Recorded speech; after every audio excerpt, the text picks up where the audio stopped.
días, ¿me escuchan bien? Sí. Es un honor poder estar nuevamente aquí en este púlpito, delante de hermanos tan valiosos y que recuerdo con mucha tristeza en cierta parte de mi corazón. No esperaba volver después de un año, de habernos, casi un año, ¿verdad, mi amor? Un año y medio, qué rápido pasa el tiempo. Pensé que íbamos a demorar más en volver a esta área de Highsville. El Señor nos llevó por allá por el área de Seattle y se extraña, hermanos, se extraña. Realmente cuando veníamos en el auto con Alfonso, veíamos todas las calles y mi esposa me decía, por aquí corrimos, por aquí andamos en bicicleta, por aquí visitamos, por aquí regresamos y pasamos por la iglesia. Y cómo son las memorias, ¿verdad? Las memorias llegan y te abordan de alguna forma y tú comienzas a recordar todo. Y gracias, Pastor David, gracias, hermanos queridos, por darme este espacio para exponer la palabra de Dios.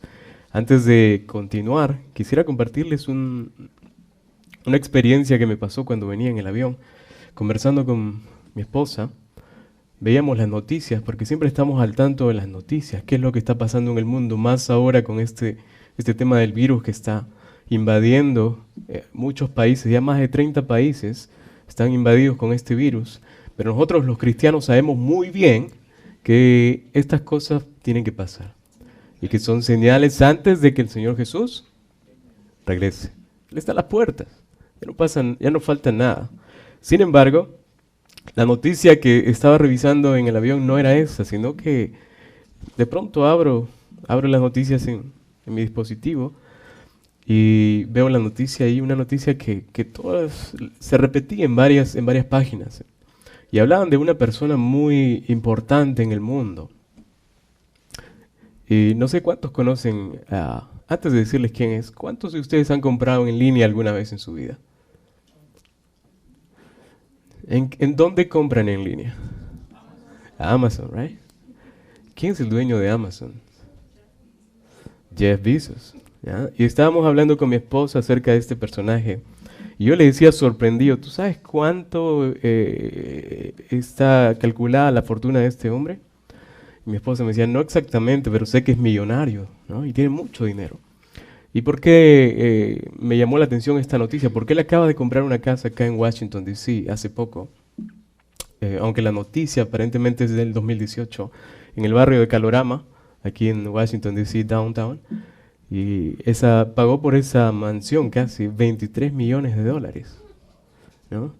Tú dirás, hermano, es un montón de dinero, pero para él no es nada, ¿no? Para él absolutamente no es nada. Si es el dueño de la compañía más grande en el mundo.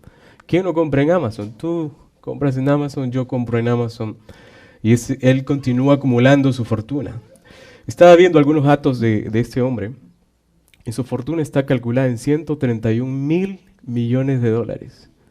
No, mi esposa me decía, mi amor, ¿cómo es que ese hombre tiene tanto dinero?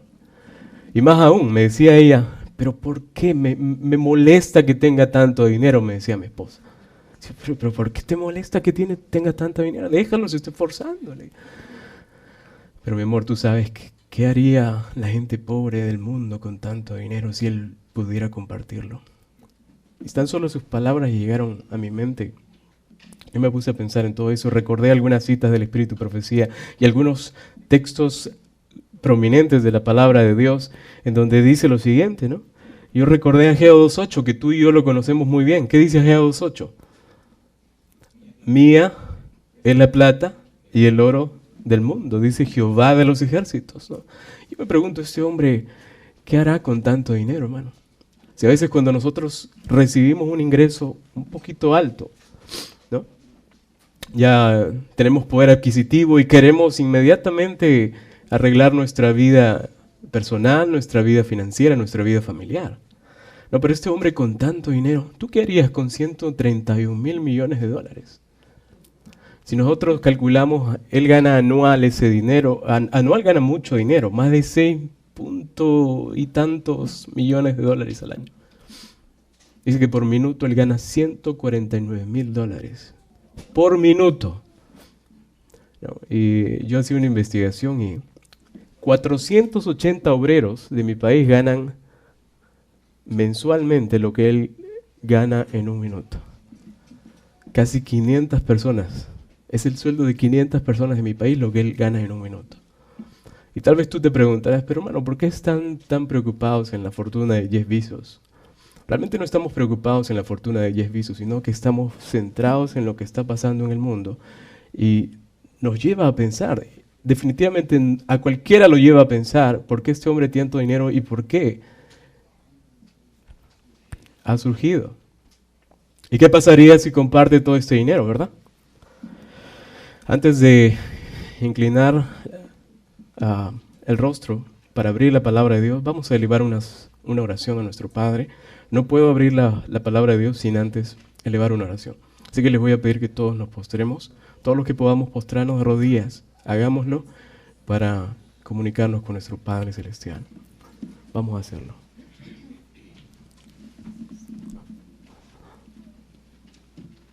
Oremos.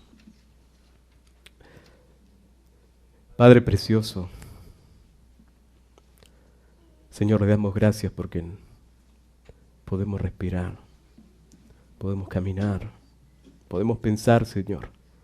Podemos reunirnos aquí con la libertad suficiente para estudiar las Escrituras.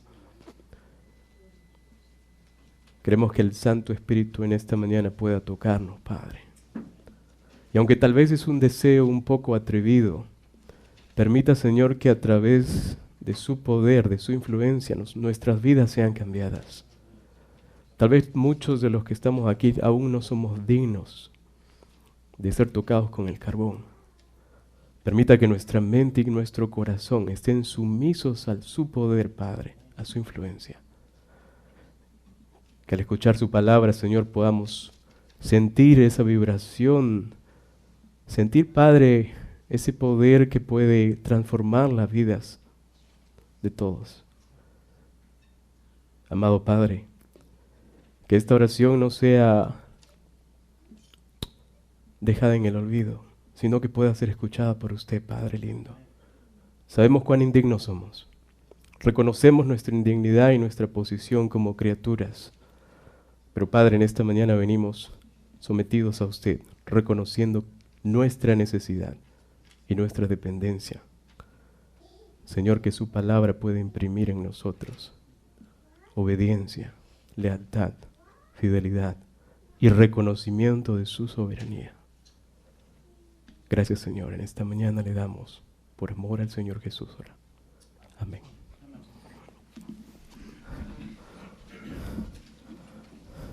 El texto con el que quiero comenzar en esta mañana se encuentra en Isaías, capítulo 45 de Isaías, versículo 22. Y me gustaría que todos puedan tener sus Biblias a la mano, porque tal vez es un texto pequeñito, una sección muy pequeña, es una línea muy corta, pero que si lo seccionamos tiene varias partes importantes en la cual nosotros podríamos entender un poco más el propósito del sermón de esta mañana. Dice la palabra de Dios, Isaías capítulo 45, versículo 22. Vamos a leerlo todos juntos, mis hermanos. Isaías capítulo 45, versículo 22. Y aprovecho en este momento en darle las gracias al hermano Luisito que nos dio la oportunidad de poder escuchar a mi esposa en esta mañana. Ella no estaba preparada para una alabanza en español, pero siempre está preparada para alabar a Dios. Siempre. Bien. Isaías capítulo 45, versículo 22. Dice la palabra de Dios, escrito está. ¿Qué dice así? Miradme a mí y sed salvos. ¿Quiénes? Todos los términos de la tierra, porque yo soy Dios y no hay más. A ver, léanlo ustedes, por favor, una vez más. Miradme a mí y sed salvos. ¿Quiénes?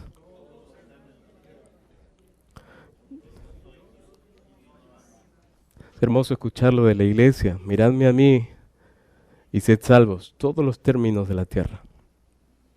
Muchos en la Biblia fueron los que miraron a Dios. La pregunta es, ¿qué implica mirar para ti? Cuando tú miras a alguien, ¿por qué lo miras? Cuando tú miras algo, ¿por qué lo miras?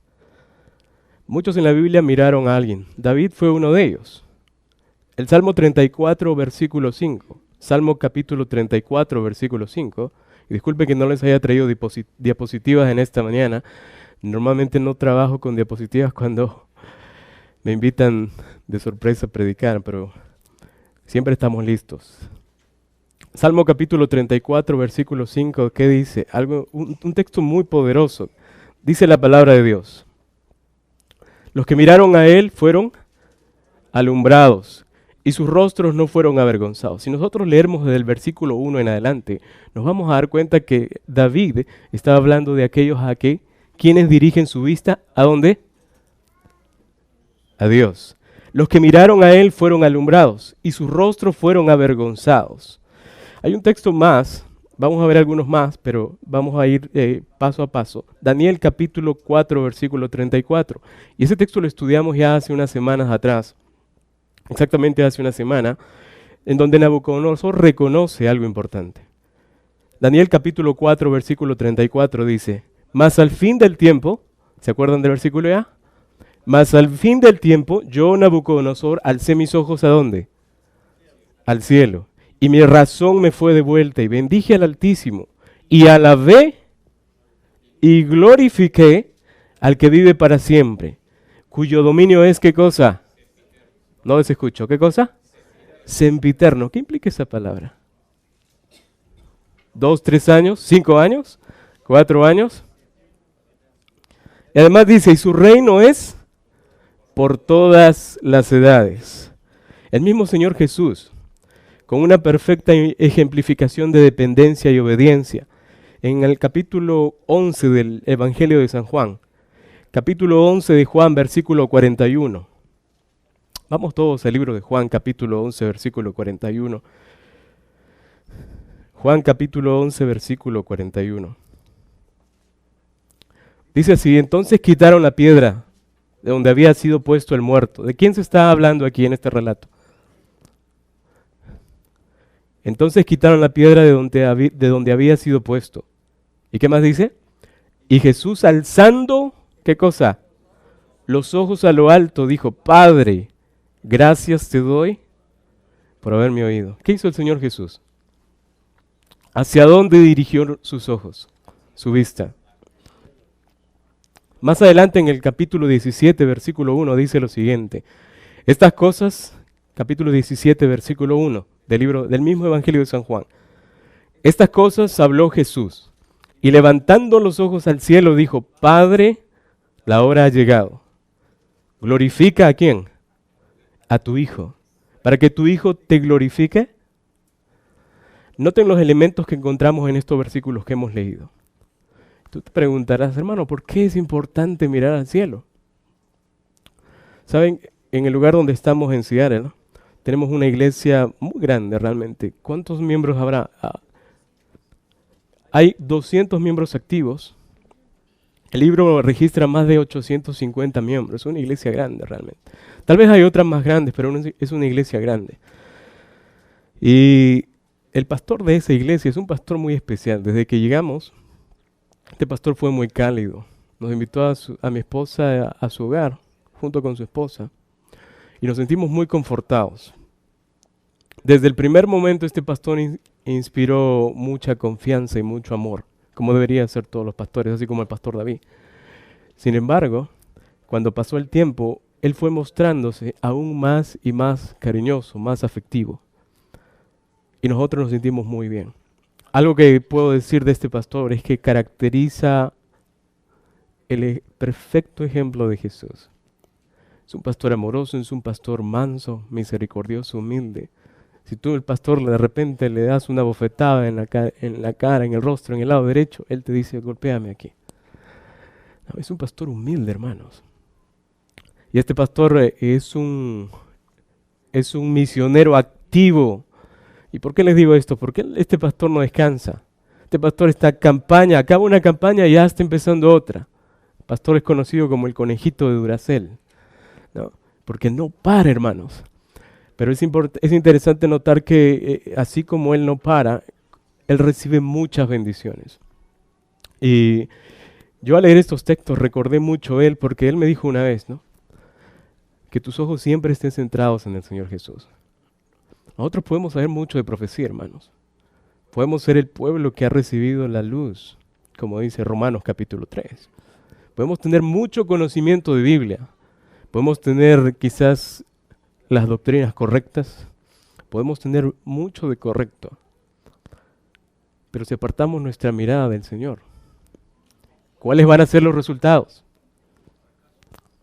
Tú puedes ser el líder más reconocido de la iglesia. Puedes ser el gerente de una compañía. Pero si no fijas tu mirada en el Señor Jesús, ¿qué va a pasar? El título del sermón en sus boletines dice ¿qué cosa? ¿Cómo se titula? ¿Cuál es el rótulo en el boletín? El título del sermón. No es porque su servidora vaya a salir de aquí y ya no lo vean más o de repente venga el Señor Jesús. Sino es que el punto focado de todo el Evangelio es poner nuestra vista en ¿quién? Hermano, tú poniendo tu vista en Jesucristo, ¿qué es lo que va a suceder a continuación? Exacto, si tú pones tu vista en el Señor Jesús, tú vas a ser fiel al Señor. Si tú pones tu vista en el Señor Jesús, vas a predicar con efectividad. Si tú pones tu vista en el Señor Jesús, ¿qué cosa va a pasar? Vas a ser cristiano por precepto y por ejemplo. ¿Y por qué les digo esto, hermanos? Hay un pensador inglés que muchos lo conocen. ¿Cuántos, levanten la mano, cuántos lo conocen? Él se llama Charles Spurgeon. Spurgeon. No sé cómo se pronuncia exactamente. Pero él dijo algo interesantísimo que lo apunté aquí en mis notas. Y él dijo así, ningún ojo, y escuchen bien, ningún ojo es más rápido para ver la misericordia de Dios que el ojo lavado con las lágrimas de arrepentimiento. A través de esta cita se muestra cero orgullo en el cristiano. Cuando tú pones tu vista en el Señor Jesús, ¿qué es lo que pasa inmediatamente? Dejas de ser tú mismo. La humildad te inunda. ¿La humildad de quién? De Cristo. Cuando tú pones la mira en Jesús, inmediatamente tu vida es cambiada, tu vida es reformada. Pero basta que tú te apartes un instante de la mirada en el Señor Jesús, ¿qué es lo que pasa?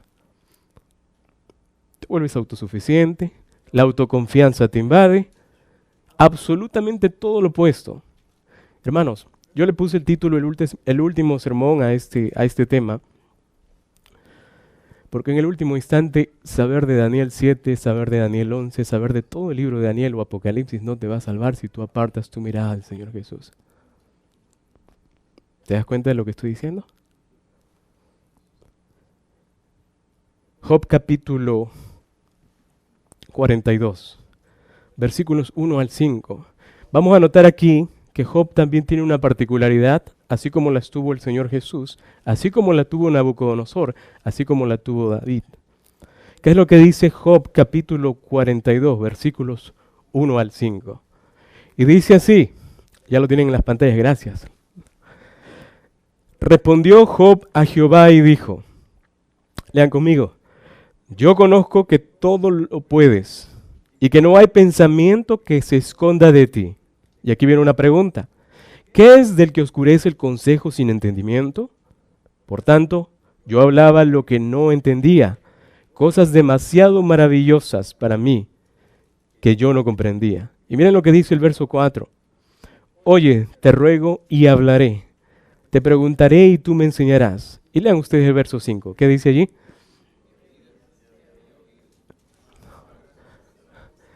¿Qué dice este hombre? Que estaba con el dolor en todo el cuerpo, con la lepra y todas las calamidades que le habían embargado. Pero ahora, ¿qué dice al final? Mis ojos.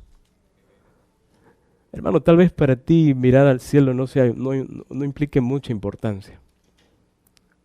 Pero ustedes entienden cuando les digo miren al cielo, ¿verdad? Miren a Jesús, ¿verdad? ¿Se entiende cuando digo eso? No solamente levantar la cabeza y mirar al cielo, hermano. ¿Qué implica mirar a Cristo? Esto lo iba a decir al final, pero lo voy a traer a colación ahora. Cuando a veces en una relación de pareja se quiere mejorar la relación, hay elementos que tienen que estar implícitos ahí. ¿Cuántos son casados? Levanten la mano aquí. No tenga temor. Algunos están así. A veces cuando me siento en el sofá de nuestra casa frente a la televisión, ahorita les voy a mencionar algo importante también. A veces cuando me siento en el sofá, mi esposa llega y yo llego del trabajo también y la veo a mi esposa un ratito y de frente voy al televisor o a mi laptop o al celular para ver mis mensajes. Y ella un día hace esto, agarra mi mano y me agarra el celular y lo pone en la mesita, en el coffee table, ¿no? Y dice, ¿qué estás haciendo? Le digo, mírame, me dice. Y aquí se está riendo porque ella sabe que es cierto. Y me dice, mírame. Y yo le digo, ¿pero qué tienes? ¿Por qué? ¿Por qué haces eso? Le digo, mírame, me dice. Y nos quedamos mirando como 2, 3, 4, y ya después perdí la cuenta, ¿no? El tiempo. Y en ese instante, hermanos, en los que ella me solicitó ese tiempo con ella, esa conexión fue importante. Y yo entendí lo importante que es una mirada profunda. Esa mirada no solamente fue una mirada para apreciarla a ella, sino que creó cierta conexión con ella. Me hizo recordar lo importante que es nuestra relación matrimonial. Y después de eso ella dijo, ok, terminó el tiempo, ya no me mires. Pero esto es importante, hermanos. Mirar a Jesús implica, ¿qué cosa? Estar con Él en todo momento, reforzar esa relación, tener una conexión con el Señor inseparable. A Jesús no lo puedes mirar solamente por instantes. ¿Qué pasa si hacemos eso? ¿Qué pasa si miramos a Jesús solamente por instantes? Algunos que lo miran, inician su día y solamente lo miran 2 minutos, 3 minutos. Muy bien, Señor, ya te miré. Y creen que eso va a ser suficiente para el día. ¿Será eso correcto? Mirar a Jesús implica estar con Jesús, en la mente de Jesús. ¿Qué es lo que haría Jesús? Cuando hay hermanos que me preocupan porque me preguntan, hermano, ¿y cómo puedo mirar a Jesús? ¿Cómo puedo conocer su voluntad? Algunos dicen que se haga la voluntad del Señor. ¿Cómo podemos conocer la voluntad de Dios si no pasamos tiempo con Él, mirándolo, conversando con Él? Mi madre está en Perú y muchos de ustedes ya conocen su historia. Ella está en un proceso de diálisis. Y tal vez algunos aquí también lo estén. Y ella siempre me llama todos los días, hermanos. Todos los días. Y cada vez que esté en máquina, ella me dice, hijito, ya me estoy yendo. Ya me estoy despidiendo. Y yo trato de hacerme el fuerte y de no llorar. Porque cuando uno tiene aquella bendición tan grande que Dios te dio como una madre, ustedes saben el dolor que se puede sentir, ¿verdad? Y ella me dice, pero veo a Jesús. Y allí en esa cama en donde está conectada, muchos tubos en donde la sangre sale por un lado y entra por el otro lado, pasando por una máquina que la oxigena, la limpia y la vitaminiza. Verla así es un poco... Uno siente mucho, hermanos. Pero cuando escucho sus palabras, y ella me dice, no te preocupes, no llores. Jesús está conmigo. Lo siento tocando mi cabeza. Yo lo único que hago es poner el celular a un lado y que ella no me vea llorar, porque eso me quiebra, hermanos. Y creo que cualquier hijo lo quebraría, ¿verdad? Pero es interesante cómo ella lo expresa diciendo, puedo ver a Jesús. Nabucodonosor dijo, ¿qué cosa? Mi razón me fue de vuelta, y dice que él levantó los ojos ¿a quién? David miraba a Jesús. Jesús, el mismo Señor Jesús, miraba al Padre. Y ahora estamos leyendo ahí, Job dice así, de oídos te había oído, pero ahora ¿qué dice? Más mis ojos te ven. Instantes antes de que este hombre de Dios muriera, también estaba allí, mirando a los ojos de Dios. Vamos al libro de Hechos capítulo 7, versículo 55. Hechos capítulo 7, versículo 55. Y cuando uno encuentra estos textos, ve la relación que existe, hermanos, entre la dependencia de lo que es mirar a Dios y lo que implica apartar tu mirada del Señor. Hechos capítulo 7, versículo 55. Dice así. ¿Ya lo tienen en las pantallas? Dentro de poquito. Hechos capítulo 7, versículo 55, dice así. Pero Esteban, lleno del Espíritu, ¿qué cosa dice que estaba lleno? Lleno del Espíritu Santo. Hermanos, ¿alguna vez han experimentado esa sensación de estar llenos del Espíritu Santo? ¿Cuántos han sentido el Espíritu Santo en su cuerpo? Algunos dicen, no, vamos a sentir el Espíritu Santo, ¿no? Vamos a sentirlo. ¿El Espíritu Santo se siente? ¿Cómo se siente? ¿Cómo experimentan esa sensación de tener el Espíritu Santo? ¿Con una alegría extrema? ¿Cómo experimentamos al Espíritu Santo? ¿El Espíritu Santo cómo se manifiesta? Yo creo que es un tema de estudio profundo, ¿no? Pero dice el texto allí que Esteban estaba lleno del Espíritu Santo. Y él estaba lleno del Espíritu Santo instantes antes de que él fuera. Dice ahí, puestos, ¿qué cosa? ¿Qué cosa? Los ojos en el cielo. Vio la doxa de Dios, dice. Algunos dirán, ¿pero qué mencionó el hermano? La palabra gloria de Dios en griego es doxa. Esa palabrita nomás tiene mucho significado. ¿Y qué más dice? Vio la gloria de Dios y a Jesucristo que estaba, ¿dónde? No estaba a la izquierda, al lado izquierdo, sino estaba a la diestra de Dios. Pero es interesante que dice, pero Esteban lleno del Espíritu Santo, puesto los ojos en el cielo. Hay un resultado allí. ¿Qué pasa cuando miramos a Jesús todo el tiempo? ¿Qué pasa cuando miramos a Jesús? ¿Qué pasa cuando miramos a Jesús, mis hermanos? Dice, ¿qué cosa? ¿Estamos llenos de qué?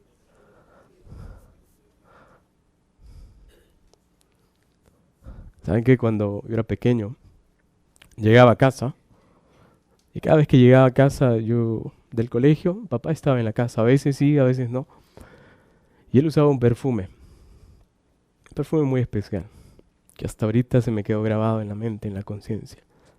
Y cada vez que llegaba siempre me gustaba abrazarlo, porque él olía bien rico, me gustaba el olor que tenía, y me gustaba abrazarlo. Recuerdo eso con mucho amor. Sin embargo, si lo ponemos en nuestro contexto cristiano, tendríamos que nosotros oler a Cristo para que otros se acerquen, hermanos. Y para expedir ese olor a Cristo tenemos que pasar tiempo con Él. La efectividad de la evangelización implica que nosotros primero pasemos tiempo con Cristo, que nuestros ojos estén en Cristo antes de tener éxito. Podemos hacer como iglesia planes evangelísticos. Podemos intentar traer a muchas personas a la iglesia. Pero si nuestros ojos no están en Cristo, ¿qué es lo que va a pasar? Algunas iglesias traen muchos miembros. Y voy a hablar solo de iglesias adventistas. Traen miembros a montón. Pero los traen y después, con el tiempo, ¿qué pasa? ¿Dónde están los resultados? Pero qué diferente sería si pusiéramos los ojos en Jesús. ¿Cómo sería nuestra obra, nuestra efectividad? ¿Cómo eran los discípulos cuando estaban pasando tiempo con Jesús? ¿Cuáles eran los resultados de estos discípulos?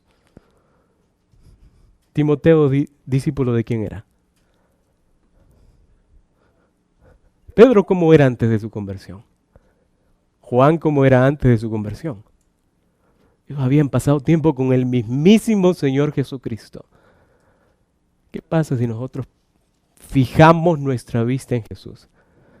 Hermanos, todo aquello que nos impide de ser verdaderos cristianos, cristianos íntegros, queda ¿dónde? Relegado.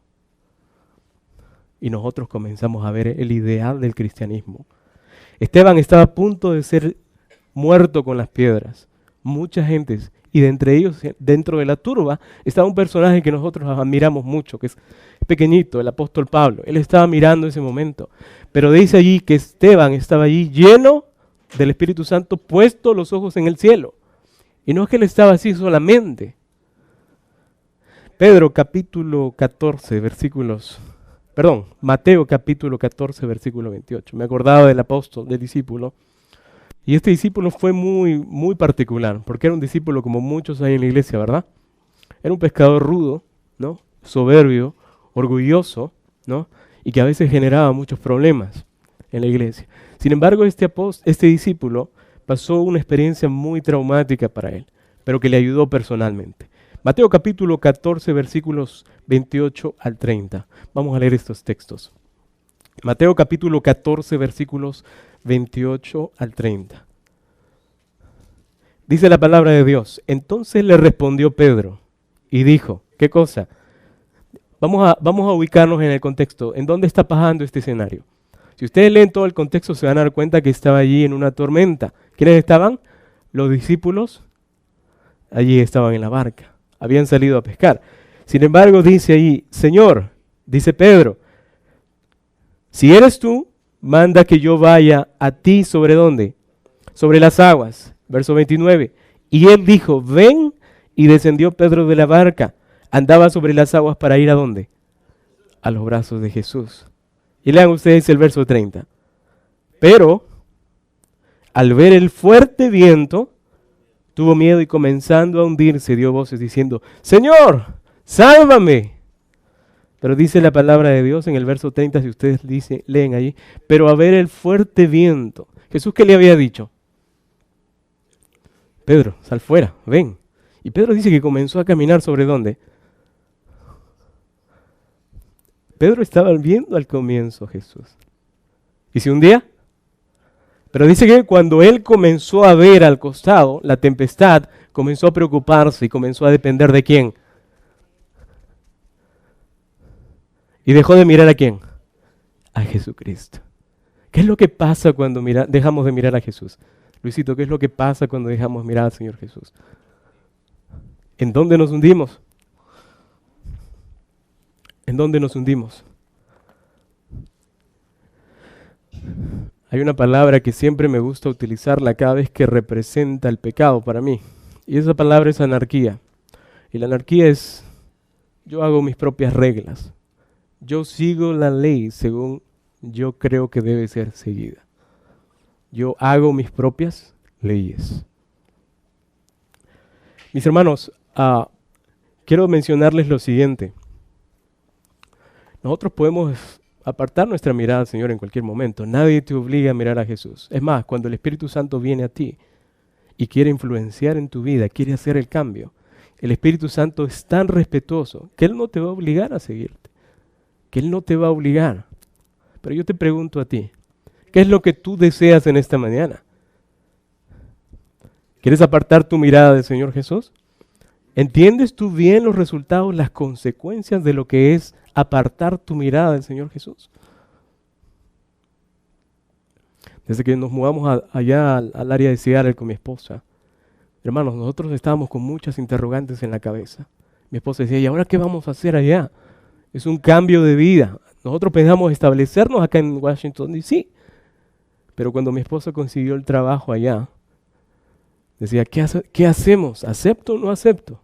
Ella había postulado más de 60 opciones para quedarnos aquí y ninguna había sido aceptada. Pero cuando ella me dice, hay una opción más, la número 61 creo. Ok, vamos a orar, le digo, vamos a orar. Yo estaba trabajando aquí, como ustedes ya saben, pero la número 61 mi esposa aplica, oramos, manda la aplicación. Y no recuerdo bien, amor, dentro de cuándo respondieron. Pero cuando envían la respuesta, hermanos, ¿qué creen? Y el Señor cambió todo nuestro esquema de vida que habíamos formulado aquí. ¿Hay camino que al hombre le parece derecho? Yo no sé qué hubiera pasado si nos hubiéramos quedado aquí. Pero nos mandó a otro estado, a otro lugar. Y ahora estamos muy felices de estar en ese estado, con nuevos miembros de iglesia, nuevas personas a las cuales predicarles, una nueva iglesia a la cual adoctrinar, a la cual formarla en los caminos del Señor.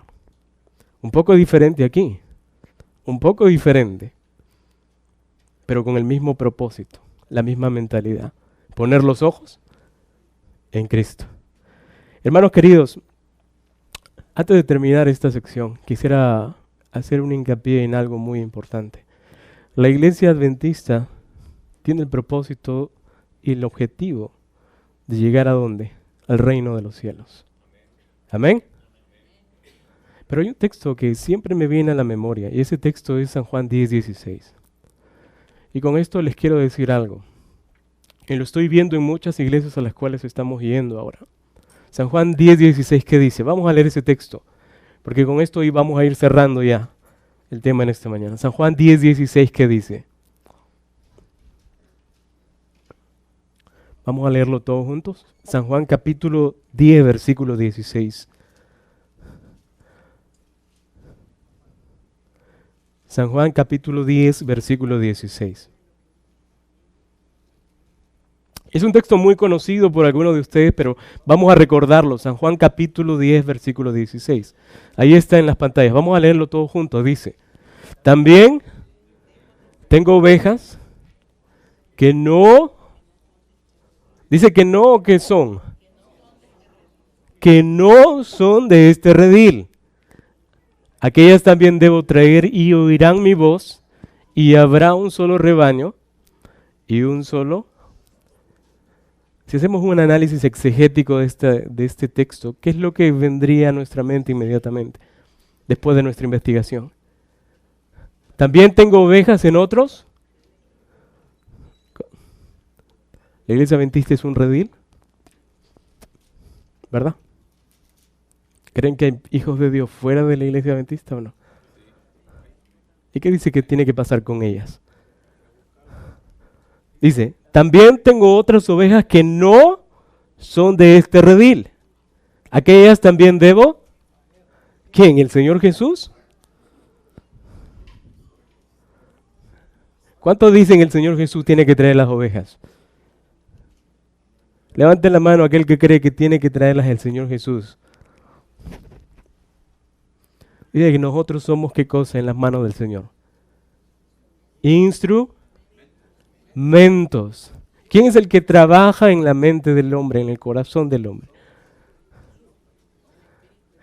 Hermano, nuestra labor como cristianos adventistas del séptimo día, como cristianos que esperamos la segunda venida del Señor Jesucristo, nuestra labor es llevar el mensaje. Pero quien lo introduce al corazón de las personas es el Señor Jesús. A través de su Espíritu, no eres tú.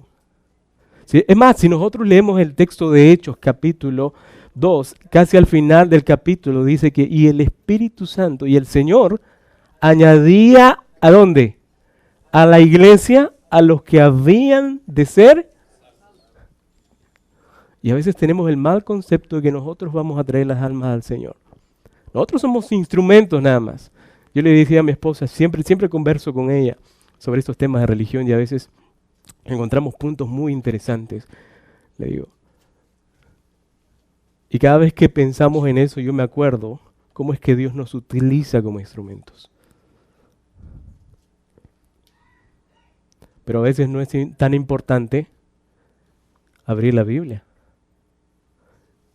Y en estos últimos tiempos en donde la Biblia está siendo rechazada, hermanos, como cristianos tenemos que ser, dice la palabra de Dios, mansos como la paloma, pero y no vas a predicar tanto con la Biblia, no vas a ir de esta manera. En estos últimos tiempos no vas a, hermano, lee aquí. ¿Cómo le vas a predicar? A través de tu vida. A veces somos cristianos solamente de palabra, hermanos. Pero cuando llega la práctica, cuando llega el momento, a veces somos todo lo opuesto. ¿Sabes por qué? Porque apartamos nuestra vista de ¿quién? En algunas iglesias en las que he ido, a veces cuando me han mirado, yo he sentido que me han mirado como diciendo, ¿y este quién es? No digo de aquí, digo en donde estamos ahora. ¿Y este quién es este hermano? Y a veces los hermanos hacen esto, ¿no? De pies a cabeza. Hermano, el cristiano cuando mire tiene que mirar con amor incluso, como miraría el Señor Jesús. No compitiendo con nadie, sino reflejando humildad en todo momento. Amén. Voy a cerrar con lo siguiente, 2 de Corintios capítulo 3, versículo 18. Siempre digo que voy a cerrar, pero al final siempre aparece un texto más. Y es que la palabra de Dios es deliciosa, hermano, y cuando uno inicia el estudio bíblico, el sermón, la predicación, uno no quiere acabar, pero entiendo y respeto el tiempo de ustedes, pero sobre todo este es tiempo del Señor. Amén. Segunda a los Corintios, muchas veces cometemos el error de decir de Corintios, cuando la epístola fue dirigida a ¿quiénes? A la gente de Corinto, que era muy lasciva, ¿no? Que era muy pecadora esta gente. Segunda a los Corintios capítulo 3, versículo 18. Segunda de Corintios capítulo 3, versículo 18. Por tanto nosotros, ¿qué dice allí? Lean conmigo y vamos a cerrar con este texto ahora sí. Por tanto, nosotros, todos los de College Park, todos los de esta área, dice, mirando a cara descubierta, como a un espejo, la gloria, la doxa del Señor, somos transformados, ¿qué cosa? ¿Cómo? De gloria en gloria, en la misma imagen como por el Espíritu del Señor. Mis queridos hermanos, aquí se menciona un punto importante cuando habla la gloria del Señor. Solo vamos a poder lograr y percibir e identificar esos atributos de Dios cuando pasemos tiempo con el Señor. Cuando nuestra vista no se aparte de Cristo. Además, es interesante que en este texto está implícito una progresión, un crecimiento, porque si te das cuenta dice, somos transformados de gloria. Un hermano una vez se levantó cuando estábamos haciendo el estudio de este epístola y dijo, hermano, ¿es decir, hay diferentes niveles de gloria? Le dije, no, hermano, ese es un punto de otro estudio, no vamos a comentarlo ahora. Pero tenemos que analizar el texto en su contexto. No podemos utilizarlo ese texto y decir, dice esto y punto. Dice allí, somos transformados de gloria en gloria en la misma imagen como por el Espíritu. Mis hermanos, yo les voy a hacer una pequeña metáfora, pequeñita nomás, simple. Yo no lo traje ahora, pero tenemos una linterna. Imagínense una linterna. ¿Cuántos han visto una linterna? Todo el mundo ha visto una linterna. O un láser. ¿Qué pasa si ponemos un espejo en ese lugar y de repente yo apunto con el láser o la linterna a ese espejo? ¿Qué es lo que pasa inmediatamente, instantáneamente? ¿Qué regresa a mí? Bueno, si lo apunto en otra dirección, refleja en otra dirección. Dice el texto ahí, por tanto nosotros todos mirando a cara descubierta como en un espejo. Cuando nosotros miramos a Cristo, inmediatamente dice ahí el texto, ¿qué es lo que pasa con nosotros cuando miramos a Cristo? ¿Qué es lo que pasa, mis hermanos? Inmediatamente, de manera natural, en nuestra vida se refleja el Señor Jesús. Y no es que tú le vayas a decir a la gente, hermano, yo soy cristiano por si acaso. No vas a ir por la calle poniéndote un label, un rótulo, una etiqueta de cristiano aquí, si tu vida no refleja a Cristo. Si tú miras a Jesús de manera natural, la gente va a acercarse a ti, va a querer estar contigo. Tus obras van a hablar por sí mismas. Y no obras de la carne, sino obras del Espíritu. Amén. Termina diciendo el texto, somos transformados de gloria y gloria en la imagen como por el Espíritu del Señor. Cuando el Espíritu Santo tiene acceso al corazón humano, lo regenera, lo transforma, recrea la imagen de Cristo en tu vida. Amén. Hermanos, que este sermón, que este pequeño tiempo que hemos tenido con el Señor, no se quede en solo recuerdos, en solo ideas. Les insto, hermanos, en el nombre del Señor Jesucristo, que realmente nos pongamos en reflexión, que meditemos. Miqueas 2 dice, meditaos sobre vuestros caminos.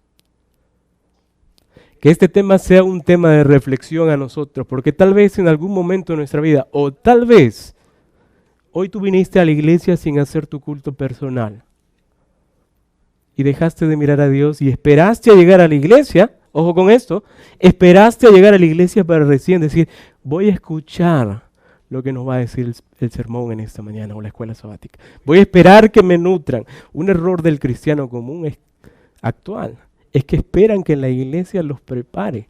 Dicen, no, la iglesia es la responsable de ver por mi vida espiritual. ¿Será eso correcto? ¿Quién tiene que ver por su salvación? Ponte en las manos del Señor Jesús. No apartes tu vista del Señor Jesucristo, hermano, por favor. Medita en lo que te estoy diciendo. Porque tú puedes saber mucho, mucho de profecías. Puedes saber toda la profecía de las 2300 tardes y mañanas a la perfección y puedes ser el mejor maestro. Pero basta que apartes un instante tu vista del Señor Jesús y nadie va a querer escucharte siquiera. Nadie va a querer abrazarte, estar contigo. Es más, cuando tú intentes predicar no vas a tener el éxito que debías tener. Porque tu vista está apartada ¿de quién?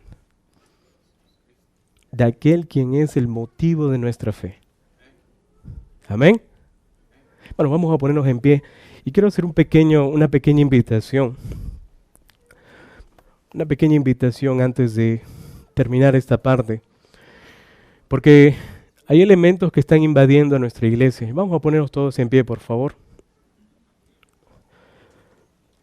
Y vamos a elevar una corta oración porque